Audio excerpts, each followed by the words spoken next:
All right, we are complete now. Yeah, sorry. BRITNY FOX in the house, fresh off the stage. Damn. Last show at Irvine Meadows, man. How'd that feel to bless that stage one more time? Yeah, right? It's a bit surreal for me. I've been like... You've been on this place a few times, you know?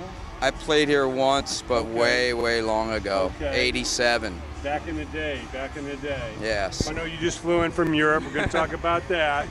Introduce yourself. I'm Tommy Paris, lead singer, guitarist. Awesome. Chris Sanders, guitar player, BRITNY FOX. I'm Billy Childs. There we go, man.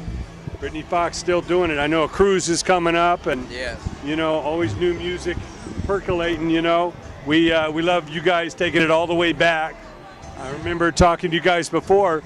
You know, Hollywood, LA, definitely got a special place. BRITNY FOX history. I know you guys made the GirlsSchool video here. What else have you done here in LA? Well, we did them, basically we did all our videos here. Okay. Every one of them. I think 6 of them, right, that we did here. Did all 6 here. Yeah. We recorded our 3rd album in LA, Bite Down Hard, with Tommy. There you go. Did a lot of stuff out here. Every time we were out here, man, we always double duty. If we were playing out here, we always worked. Did interviews, photo shoots, you know, all that. I love it.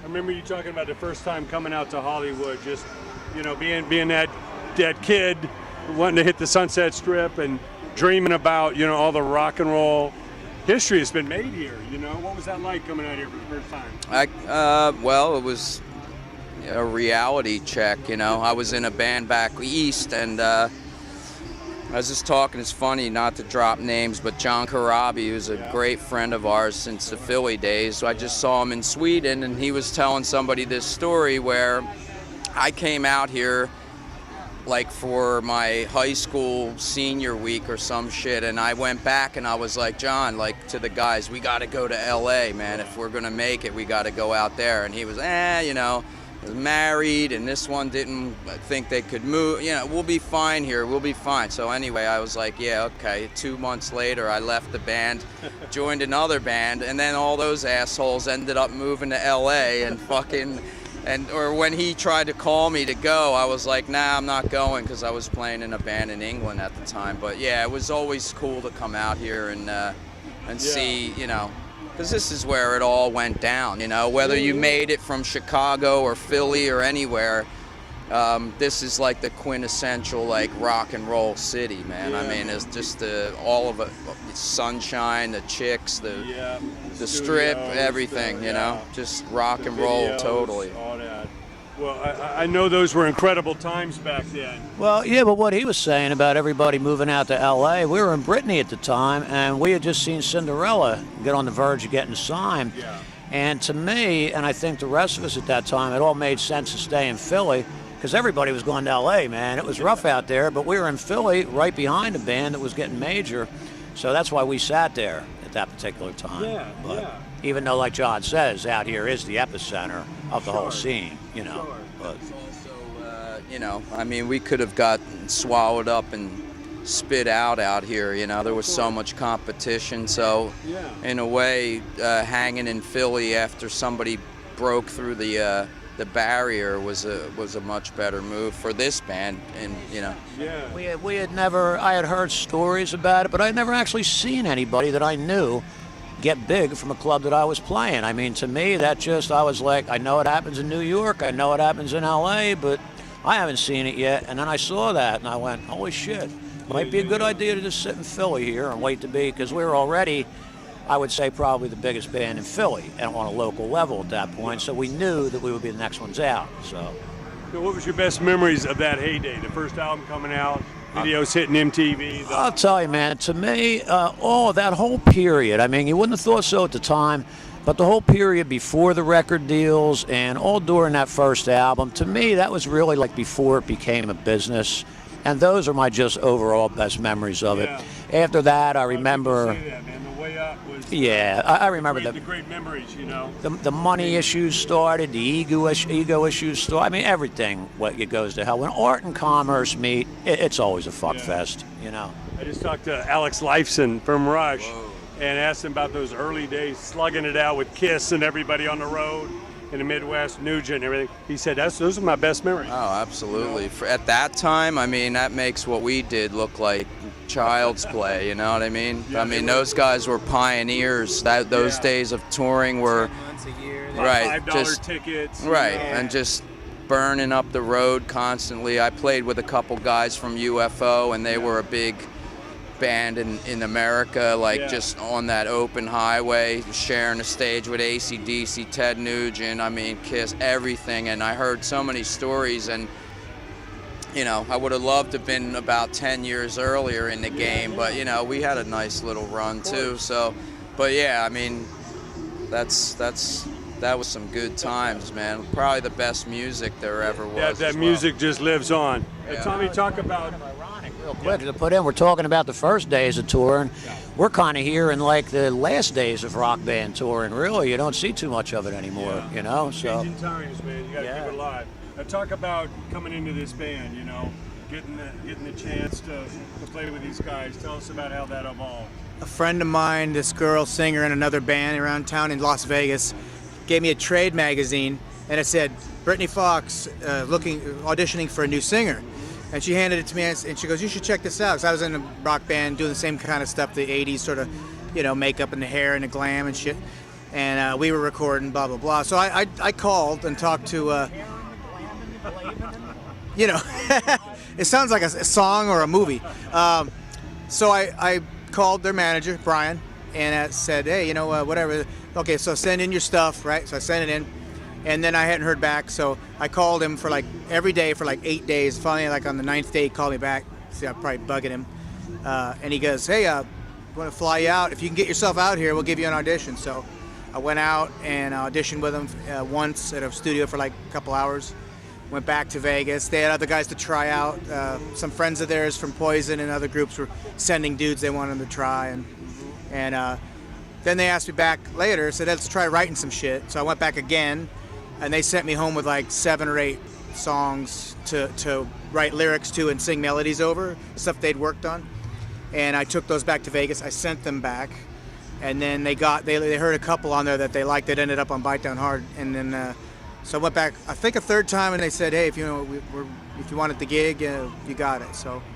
And he was like, "Jesus, give me a break, will you? I mean, I've been out here 20 times already. You guys shit or get off the pot, for Christ's sake." Amazing. Now talk about your evolution coming into the band and what this means to you. Well, it started about 10 years ago, back in '07. And I ended up being, how cliche is this? I went to LA, I'm playing the Strip, I was playing all the clubs, the venues, doing my thing, playing with various cats. That's right, we actually met. Can we tell this story? I'll tell this story. I'll tell, okay. So anyhow, at the In and Out, I was playing with this one character. That's a whorehouse, by the way. I don't remember the character, somebody in the hamburgers or whatever it was down at the Cat Club. And we were playing, and I ended up meeting, of all people, Doobie. And he says, "Hey bro, we need this guitar player. So come meet us at midnight at the In and Out Burger on Sunset." Oh man. And I'm like, "Are you kidding me? This does not happen." Right. So I'm like, "Okay, all right." So I go on down there. because I was really fucking hungry. No, it did. It actually really happened. And I went there and I talked to everybody. Everybody was real cool. And it was just, the stars weren't quite aligning. And it was like it was meant to be, but at that point it was still being forced. It wasn't like it was when things came full circle 10 years later. We all get together in Maine, we lay things down, we say, "Hey, this is it." And it was so much more natural, and it just came to be, and look what's came of it. It's been phenomenal. We were smashing guitars tonight. We're going to smash them on the Monsters of Rock cruise. Yes. That's all he cares about is smashing That's guitars. all I care about is smashing guitars. It's always going to come back to that. Amazing. That's good stuff, man. It's good stuff. So no, it's out there keeping the rock alive. We love what we do. Different country now, man. If you're going to smash a guitar, you have to wear safety goggles and a helmet. We had them. We do it. We had none of the safety equipment We tonight. had the safety goggles. Wasn't OSHA The sun was right there in our face. OSHA was pissed, I heard, yeah. not OSHA approved. The hell with OSHA. They do not cover sole proprietorships. Yeah. You know, that GirlsSchool video is still my favorite, man. I mean, I know what they bust the girls in. These like junior high school girls, or They were mostly. easy the door or what? Nah, we got lucky with that one. I mean, some of the treatments we used to receive were so ridiculous. I mean, we'd have like comical evenings, just sitting there reading these ideas, you know, from, I mean, they were so silly, but that song is pretty much spoke for itself. You could, you know, how do you translate Long Way to Love into a video? Well, it could be anything silly, but girls at a girls' school misbehaving, digging rock dudes, and all, like, it's pretty much, that's what it is. So they did it, and Mark Rashofsky did a great job. Before any like computer animation and stuff, we had this big ass, not a green screen, but it was almost like a see-through screen, which the chalkboard was drawn on and all this stuff, and the lights illuminating it from behind you'd see right through it. And like, you know, we just rolled into this room and it was all ready to go, and it was just really it's like cool. a visual effect. It goes from the schoolroom to Right, yeah, to the concert stage. But the girls themselves were cast by our company at the time, and strippers, regular schoolgirls, you know, whatever. I mean, it wasn't anything we were involved in really in the beginning, but, you know, because we came from the East Coast, so they pretty much handled all that. But yeah, it was definitely my favorite video of ours, and it What was just, the feeling when you premiered it, when you watched it for the first time, or better yet, saw it on MTV for the first time? Well, we got a couple rough edits on the bus while we were out with Poison, and we took a look at them, and, you know, everybody cries because they're not in it enough.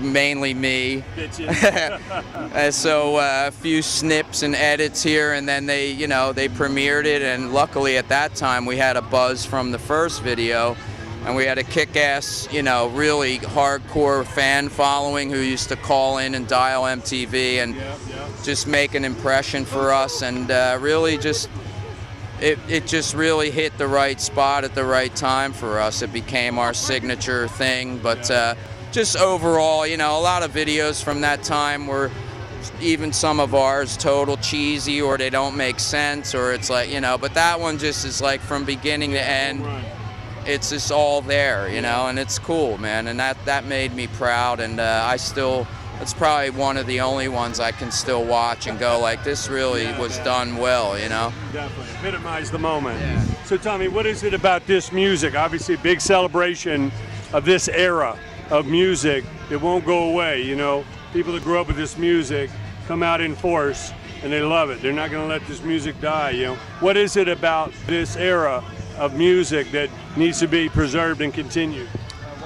Well, I noticed that even in the 80s, when it was the hair metal, so to speak, when I got together with these guys, we're all the same age, and they came from a period before the hair metal kicked off. So we shared this sort of underlying inspiration and upbringing in music that was in the 70s that we were bringing into this. So it really made for I don't know, it's kind of it was hairband stuff, but it was with a heavy hand. Like, these guys were more like AC/DC than they were like a lot of the hair bands. They had this heavy undertone that I noticed when I first was jamming with them. It was just awesome, you know, like they were doing the hair metal thing, because that was like Billy says, that was the only game in town. Yeah. But we all had this background in killer 70s hard rock, Kiss, AC/DC, Rush, Van Halen, you know, all that stuff. So we kind of shared a background. And I think people just love music from the 70s and 80s, and it probably will never, ever go away. It's just too special, way too special.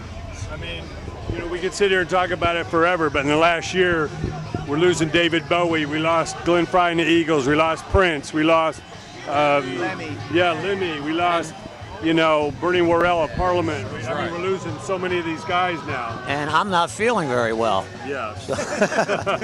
But nah, it is, man. It's really, I mean, look, a lot of these guys are getting older, you know? We're getting older. How can you put Bowie's influence even into words? I mean, the guy was like so deep. Yeah, on really. So many levels, really, that was so many a decades. Hunky Dory, man. Still one of my favorite albums. That album's fucking still ahead of its time, actually. You know, Billy, you have something on your trunk. Yeah, I mean, the fashion level.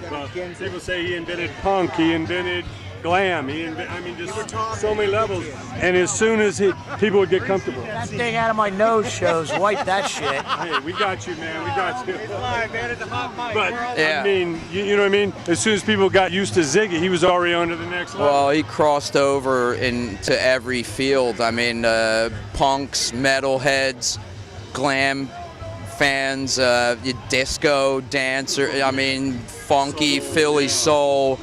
I mean, forget it. The guy was a genius, man, and he knew when to zig and zag, and you know. Although it was, people were bummed when he basically broke up the Spiders on stage. Yeah, it was our last show. All right, and then I didn't know they knew. Right, yeah. So what could have been a tragedy turned out to be better for all of us, because the dude left behind a ridiculous legacy of music.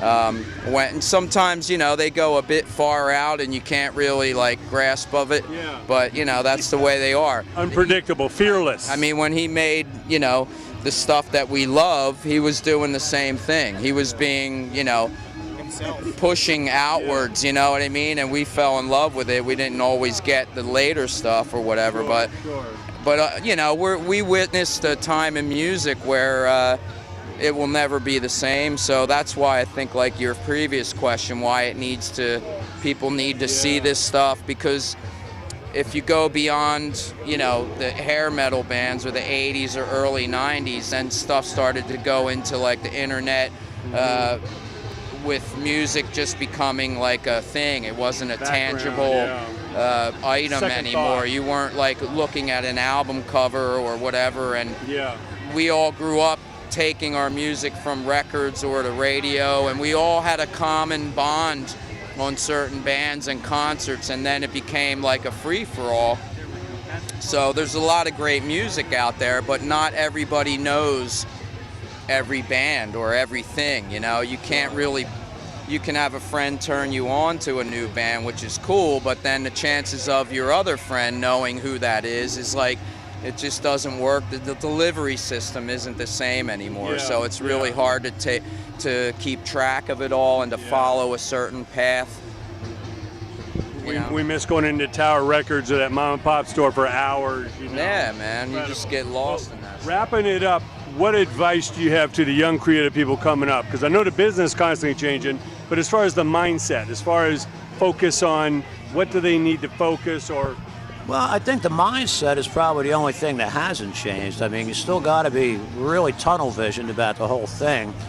You have to really kind of roll the dice, man, and put your life on it, put your life on the line, really, because once you do this, you get to a certain level, you put a certain amount of time into it, there's really no coming back, you know what I mean? You're not going to be normal again, so it's really an all or nothing proposition. That hasn't changed. The methods and the methodology and the transference of what you do, that's all different now, man. I really don't have any advice. Be very careful when you sign your name on anything. Try not to do it. I'm sure that hasn't changed either. Yeah. But that's the only advice I can give you, man. Be very, very careful, and you only go for it, man, if you really have to, and you'll know it. You'll know it. How about you? I gotta say the same exact thing, man. Same exact thing. You gotta almost have tunnel vision and focus on what you're doing. And so much is not actually talking about the sacrifices you make, because don't get me wrong, there's a lot of, hey, there's a lot of cool stuff. I'd love to go hang out with friends. But guess what? We're busy, focused, doing our art, what we love, what we do, making music, performing, touring. It's what we do. So just, I keep your eye on the prize. Beware, tour managers and whatnot. Say no to drugs, basic stuff. Same thing I just said. How about you, Tommy? Advice for creatives. Billy Crystal, the comedian, he said once, somebody asked him, what's it take to be a comedian? And he said, you have to be in pain to not do it, to bother. He said, if you're not, forget it, because it sucks so bad. You have to be in pain to know. You have to love it so much that if you don't do it, it's brutal on you. And he said, if that's like that for you, go for it. You'll survive. If not, leave it. Go to something else. So that's what I would say. Follow that advice wholeheartedly. I think, just be passionate about what you're doing, and things will work out if you're meant to be doing it. Obviously, I mean, a lot of people are multitasking these days, able to do. You have a lot of people who have a technical mind for computers or, social media and stuff like that. I mean, always comes down to a band that, has the biggest impact on people or has a gimmick or not to be gimmicky or cheesy, but I mean, you do have to have something to stick out from the crowd. So I would say be an individual, you know, be aware of what's around you, try not to follow, you know, trends too closely and stuff like that, and just really kind of do your own thing. And, you know, because fans are everything these days. I mean, if you can build up a following, you don't need a big label behind you, you know what I mean? All word of mouth will win over, more so now than it did before. You know, you always needed that sort of launching pad, but you always had to get to that label period, you know, and now you have a little bit more of an open playing field. So it's, you know, there's a blessing and a curse, but if you really want to play music, you should just play fucking music and be happy to play something that you like and just go for it, man, because, you know, if you say, you know, you tried, that was, you know, what you did, and that was all good, and if you didn't, you're just going to be wondering for the rest of your life, you know?